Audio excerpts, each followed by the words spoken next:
Malcolm discovers that his son Mal has been learning how to play the piano. He responds by nearly severing his son's hands with a piano lid. "But he's got talent," Alicia says, as if that's justification for basically turning Malcolm's son into a little girl. Mal will have to be punished now, despite Alicia's passionate pleas for mercy. Olivia tells Alicia this is merely Malcolm offering his point of view on how to raise their son, and you know what they say about opinions. Like a-holes, everyone is entitled to one. Olivia is happy, though, that Alicia is expressing discontent with Malcolm's parenting techniques, because it means nothing physical or intimate will ever happen between her husband and stepmother-in-law, except through an act of force, and that's very reassuring to her. Now Christopher is about to turn 3, and that's cause for celebration, not just because he's another year older, but also because he's managed to remain a well-adjusted child while spending his whole life up until now under Malcolm's roof. Malcolm is jealous of his younger brother. He's pretty exceptional, Olivia agrees. Perhaps the second time's the charm. When Malcolm was a kid, his father had to do this little thing called work for a living. Now Malcolm is old enough that he can do his dad's job for him, and this leaves Garland plenty of time to actually experience the joys of fatherhood with his do-over son. Malcolm reveals to Olivia that after his mother disappeared, he never heard from her again, reinforcing my belief that Garland offed her, and the whole bit about her being a runaway is a lie. What's the first thing someone says when a woman disappears under mysterious circumstances? She probably ran away. Read between the lines, Malcolm. Your father had her killed.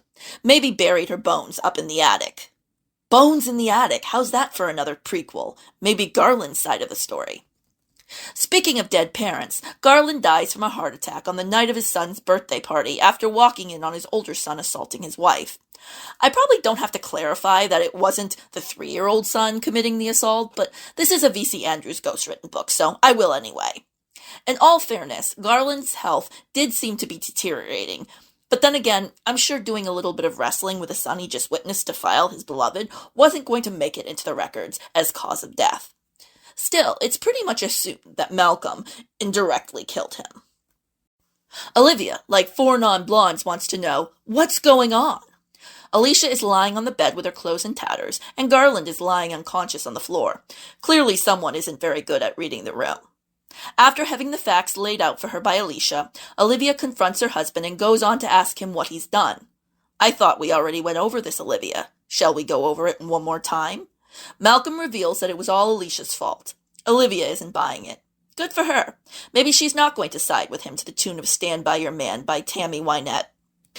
So Malcolm reveals that he would like his father's body reduced to a pile of ashes, and he'll have the smallest funeral ceremony available on the menu, please. But even from beyond the grave, Garland is directing the show.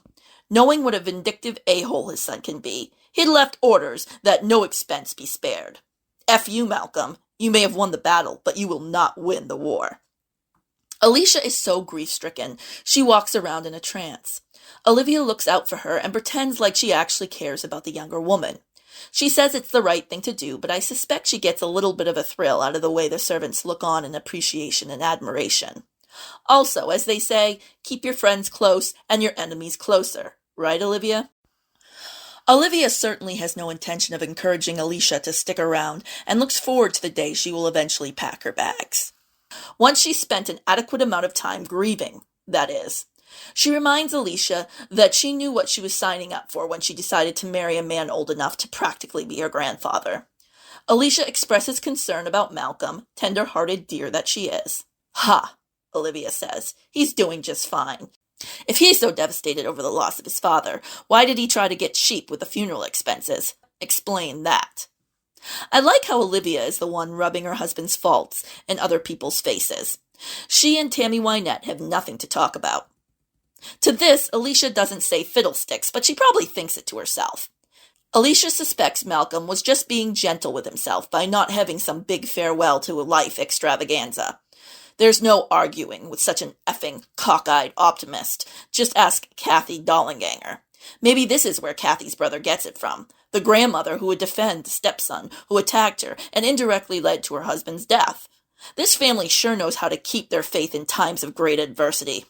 Alicia lives on in the house, talking to Garland's spirit while Olivia listens through the wall. Not creepy at all. Just naturally concerned, I imagine. Then Olivia starts hearing cries in the night. They seem fearful, and Olivia is concerned. Eventually she gets Alicia to admit to her that Malcolm has been coming into the Swan Room many times over the course of a month and having his way with her, dressing her up as his long-lost mother at times, because that's completely normal play acting to do with a young stepmother you're assaulting. I'm sorry, someone needs to ask Malcolm what this deal is with his mother. This goes well beyond the stuff I imagine Freud was writing about. I'm now wondering if his father caught Corinne Foxworth being inappropriate with their young son and decided to take the law into his own hands. I'm starting to actually hope she was in fact buried at sea. But back to the present moment. Malcolm is a horrible person, and, will you look at that? He got poor Alicia pregnant. I don't know how she figured out she's pregnant already, if, by her own words, she can't be much more than 1 month along. You should have locked the door, Olivia says. He used a key, Alicia explains. Why didn't you fight him off? I was protecting Christopher. And so it goes. Olivia goes back and forth between hating Alicia for being beautiful and weak, and feeling sorry for her because she was helpless to brutish Malcolm's advances. Malcolm, after finding out Alicia was pregnant with his child, reveals that she will have the baby at Foxworth Hall and then go on her merry way. She can't decide if she should accept this ultimatum or not. I can't imagine what other possibility there is for her to consider in 1923, but if there is a better one in this situation, I'm sure Olivia will know what it is. Olivia decides that they will do what Malcolm wishes, but she will be the one to plan out the details. Alicia will stay in the attic room until she gives birth. The servants will all be released with 2-year severance pay so that they won't become suspicious when the North Wing suddenly becomes off limits. Christopher will stay with Olivia and Malcolm the whole time and will be like a third son to them. And then, when the baby is born, and hope to God it's a girl, Alicia and Christopher will pack their bags along with their inheritance, and that will be that. Olivia informs Malcolm of the way it will be. Furthermore, she insists that he will put away $1 million for each of their 2 sons so that they can use it as they see fit once they reach 18. She tells him that the attic school days have come to an end. This is actually turning out to be a good thing for Olivia, because it gives her the power to act in her son's best interests for once. The die is cast, she says. So Alicia is sent to live in the North Wing in secret. All 3 boys, Mal, Joel, and Christopher, put up a fuss. There are a lot of theatrics. It's a tragedy of Shakespearean proportions. Olivia reminds us that her younger son has allergies. What a cruel thing for a boy with allergies to have to endure. The other 2, F them. They can man up and deal. While in the attic room, Olivia acts as jailer. Alicia seems to think that her stepdaughter-in-law gets a kick out of her new role. What would ever give her that idea? Alicia finds it difficult to be separated from her son for 9 or so long months. Plus, Olivia has made her chop off all of her hair so that she won't be pretty in the event Malcolm decides to go for a little nocturnal stroll into the North Wing. Olivia seems to have this weird fetish for chopped off hair. She lets Alicia keep a strand, which is nice of her. The rest end up in a pile on Malcolm's work desk. Oh, Olivia, you rascal. As time goes by, Alicia begins to go mad. She imagines that Garland is still alive and that Christopher is right there beside her. If she keeps this up, she might just end up in a mental institution, and Olivia and Malcolm might end up with an extra 2 children to raise instead of just 1. The thought of that horrifies Olivia, not so much because she doesn't love the adorable Christopher, who's only 3 and already the kind of emotional manipulator who tells people to greet him with hugs and kisses to prove their love, but more so because it would mean that Malcolm would get his way by getting to keep all of Alicia's inheritance. Sounds just like the kind of thing he would do on purpose, orchestrate Alicia's madness from afar so that he can cheat her out of her well-earned sugar daddy money. Olivia also begins to wonder if Malcolm might have violated their pact and snuck into the younger woman's room after all. Maybe in Alicia's delirium she can't tell the difference between her dead husband and his malevolent son. So Olivia decides to spy on Alicia and possibly Malcolm.